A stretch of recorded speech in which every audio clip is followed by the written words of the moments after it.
Alors, les travaux de maintenance que nous avons ici à Biodron sont effectivement très importants parce que Biodron fait partie du grand complexe de la Grande Dixence.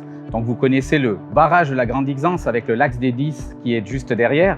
Et pour produire de l'électricité avec cette eau que nous avons au barrage, on peut soit utiliser l'usine de Biodron avec 1200 MW, soit utiliser la chute Fionet-Ninda qui correspond environ à 700 MW. Donc le total est de 2000 MW, c'est vraiment un ouvrage systémique. Et le fait d'avoir ces deux possibilités de produire l'électricité permet d'avoir de la redondance, c'est-à-dire si on fait des travaux sur Fionet-Ninda, on peut intervenir sur Biodron et vice-versa.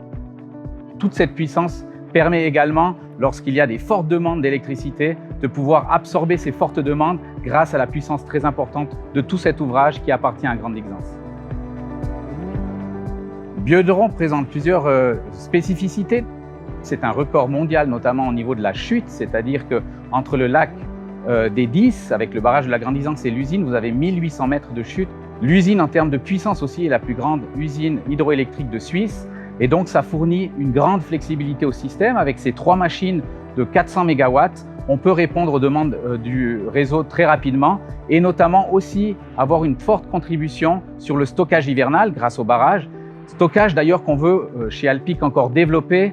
On est derrière le projet de Gornerli dans la région de Zermatt pour avoir de nouveau de la capacité de stockage hivernal ainsi qu'un projet pour le rehaussement du barrage de la Grande Dixence. Donc vraiment une importance mise sur ces projets pour stocker l'énergie pour l'hiver.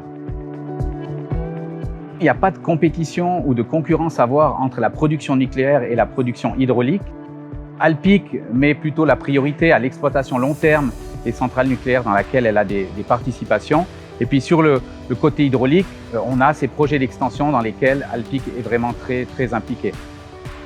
Les deux sont des produits complémentaires. D'un côté, le nucléaire fournit de l'énergie de ruban et de l'autre, l'hydraulique fournit vraiment de l'énergie flexible, notamment du stockage hivernal ou également des possibilités de produire très rapidement un très grand volume d'électricité. Donc, c'est deux produits qui sont complémentaires et pas en concurrence. Et puis, on voit aussi qu'au niveau de nos simulations, sur les ouvrages au fil de l'eau ou bien ce stockage hivernal, il y a un léger impact du nucléaire mais qui est très marginal. Par contre, même pour le pompage-turbinage, le fait d'avoir cette production encore supplémentaire l'été favorise encore les ouvrages de pompage-turbinage. Donc pour nous, le nucléaire et l'hydraulique ne sont pas à mettre en concurrence.